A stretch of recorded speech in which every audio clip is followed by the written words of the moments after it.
The city of Thamud, Al-Ula, the cursed city on earth. Aliyetuonya ni yule ambaye alipasua mwezi mara mbili, ambaye Qur'ani ilitumilizwa kwake. Mtume Muhammad sallallahu alaihi wasallam. Kukanyaga the city of Thamud ni kama kuila nyama ya nguruwe. It is forbidden.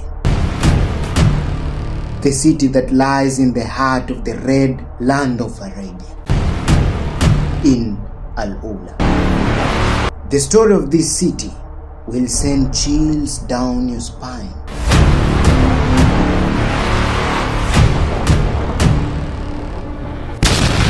Kuna baadhi ya ardhi, even time steps back. Silence rules over everything. Even the wildest wind lose their voice. Kusini magharibi mwa Saudi Arabia, in the red heart of the desert, kuna jiji lililolala, Al-Ula.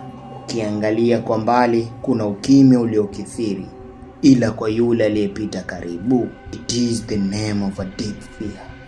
Ardhi hii ambayo ukemi uliosaulika unaweza kuipata mwili wake, inatupa kisa inayozama ndani kadri ukimya unavyozidi. Hapa ndipo tulikanywa na Mtume Muhammad sallallahu alaihi wasallam, tusikanyake.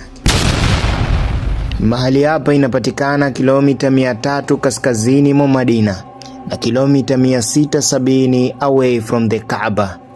Ukubwa wake is more than 22,500 square kilometers, katikati ya jangwa la mawe makubwa na bonde. Hapa ndipo kunajificha chembe cha ukimya wa historia. Inabeba both the glory of the past and anger of Allah at the same time. Kama ukimya wa kaburi, Madain Saleh, Hijra, the homeland of the people of Thamud, kaumu Saleh alayhi salam, wanaofahamika kwa their amazing skills and power wa kuchonga milima ambayo tunapata kuiona hadi leo. Ila kilichobaki hii leo ni their great structures and monuments ambayo walichonga kwa milima na mawe makubwa. Mtetemeko mkubwa uliofanyika 4000 years ago imeipelekea kudhoofisha the protective underground layer of the land. Wanasayansi hivi karibuni wamevumbua a giant ozone hole in the atmosphere exactly above this destroyed area. In the region kumekuwa na high risk of earthquake, damage, magonjwa ya ngozi, cancer and natural storms. Baadhi ya watu waliojaribu kukanyaga katika ardhi hiyo, adventurous, merchants, sometimes curious travelers, wengi wao wakirudi wanarudi na regrets. Kulingana na historia yao, wengine wanarudi wakiwa wamechanganyikiwa. Hii ni baada tu ya kuspend just a night katika eneo hilo. Wengine hawapati hata kusurvive till morning. Wale ambao wanarudi hawazungumzi. Wakijaribu kuelezea walichokiona, wanatokwa na macho kwa uoga, wala maneno hayatoki mdomoni. The land was not meant for the living. Let us travel back in time. Ndio tujibu swali lako. Najua unajiuliza ni kwa nini Mtume Muhammad sallallahu alaihi wasallam alitukataza kukanyaga eneo hilo. Back in October 630 AH after Hijra, expedition of Tabuk, also known as expedition of Usra, tunakutana na Mtume Muhammad sallallahu alaihi wasallam akiwa ameandamana na as many as 30,000 Sahaba soldiers katikati mwa hot desert, heat that was striking like sharp dagger, wakielekea North Tabuk near Gulf of Aqaba, present day northwestern Saudi Arabia. Kila wakitembea, their feet sank deeper into the sand. Wakipumua, mapafu yao yanaungua. Haikuwa safari ya kawaida. A story of resistance and faith. Walitembea masiku, usiku na mchana. Usiku walilala wakitetemeka chini ya mwangaza wa nyota, mahali ambapo ilikuwa ni vigumu kukutana na kisima cha maji. Wakiangalia maji yao yaelekea kuisha, mara ghafla wakatokea in this ancient rock, Al-Ula. Mtume pamoja na maswahaba wake wakaingia in the borders of this valley silently. Hakukuwa na alama ya uhai. Only shadows of heavy feelings from the past remained. Kilichowafurahisha maswahaba ni pale walipoona the wells near the valley. Wengine wakapapatikia maji kwa kuinywa kutumia mikono yao. Wengine wakaanza kubeki mikate yao. Wao waliona ni kama baraka kwao. Wasilolijua, ardhi ilikuwa na mtikiso wa kuwaonya kimya kimya. Hakuna miongoni mwao aliyegundua.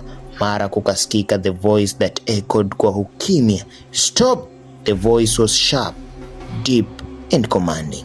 Kila mmoja akaelekeza macho yake kwa Mtume Muhammad sallallahu alayhi wasallam. Alikuwa akiangalia the stones of the valley with darkened eyes, huzuni uliokithiri na hofu usoni.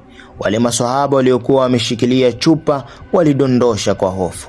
The whole army fell into deep silence. Mtume akasongea karibu na kisima. It was as if this land had whispered unseen truth to him. Kwa sauti ya kuterema akawaambia, msinywe maji ya ardhi hii, msifanye chochote kile na maji haya. Maswahaba wakawa na uoga, kila mmoja ameshtuka, wote wakamwaga maji.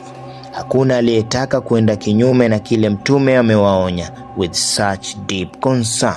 Ukimya ukakithiri like a heavy shadow resting over the ground. Mtume Muhammad sallallahu alaihi wasallam, without taking his eyes off the rocks, akaendelea kwa kuwaambia maswahaba, kutoka leo, even if you must pass through this land, pass it mkiwa munalia, na kama hamuwezi kulia basi piteni mkiwa na uoga moyoni. Maswahaba kichwa kikiwa chini wakasongea karibu na Mtume, moyoni wamejaa uoga. Truly we can tell this was no ordinary valley. Swali ni je, ni siri gani loko kwenye ardhi hii mpaka Mtume alihisi uoga? Ni siri ipi imejificha behind the stone of al-ula? Kujua jibu, we need to travel back in time. Wakati wa Mtume Swaleh alayhi salam, 4000 years ago, kuliishi watu ambao walichonga jiji la fahari kutumia jiwe. Walikuwa na mali isiyoweza kutajika, glory, power. The nation of Thamud wali rule over this wide land. They were so advanced. Walijenga makasri, hekalu, majumba makubwa kwa kuichonga vile inavyofaa na kusifika kwa umaridadi katikati mwa jangwa. They created a civilization from stone. Hiyo structure stand to date, ila mkono uliojenga utakutana na a terrible end. Mwanzoni walikuwa wakiamini Allah yupo, walikuwa wanaamini in his oneness, lakini kadri siku ilivyozidi, mali yao, vitu vizuri walivyovijenga vikawapa kibri. Pride ruled over their hearts. Wakatengeneza masanamu na wakaanza kuiabudu. Allah akawatumia Swaleh alayhi salam, akaongoza kwa kuwapa tauhid, lakini walimuona punguani, wakamfanyia istizai. Hata wakamwambia kama yeye ni mtume kweli, basi atoe ngamia mjamzito 10 months old out of the rock. Ukifanya hivyo basi tutakuamini wewe ni mtume. Swaleh alayhi salam akamuomba Allah and that miracle happened. The rock ikapasuka mara mbili, akatoka ngamia bright-eyed white she camel. Kila mmoja akashuhudia maajabu haya. Kama kawaida, wengine waliamini, ila wengi wao walimreject Swaleh alayhi salam. The camel was not an ordinary animal. Ilitumwa na Allah na masharti ikawa ngamia huyu siku moja atakuwa anakunywa katika kisima na siku nyingine watatumia watu wa Thamud. Basi mwanzoni the Thamud people walikubaliana na masharti hayo, lakini siku ilivyozidi kuendelea wakaona hii haitowezekana. Ni vipi ngamia itawapangia watu maisha? Watu 9 miongoni mwao wakajikusanya na kupanga njama ya kumuua ngamia huyo. Usiku kisirisiri, bila kujua kuwa wanajichimbia kaburi yao, wakaamua kumuua ngamia huyo. Allah's miracle. Swaleh alayhi salam aliposikia habari hiyo, he fell into a deep silence na kuambia watu wake kuwa wamebaki na siku 3. Siku ya kwanza their face will turn yellow, siku ya pili it will turn red, siku ya 3 itageuka nyeusi, na siku ya 4 watapatwa na adhabu. Baada ya hapo, Swaleh alayhi salam akafunga virago na wale walioamini wakama mji. na kweli kila alichokisema Saleh alayhi salam kikafanyika. Baada ya siku 3, siku ya 4, jua ilichomoza asubuhi hiyo. A terrible sound came from the sky. Ardhi ikapasuka. The mountain shook.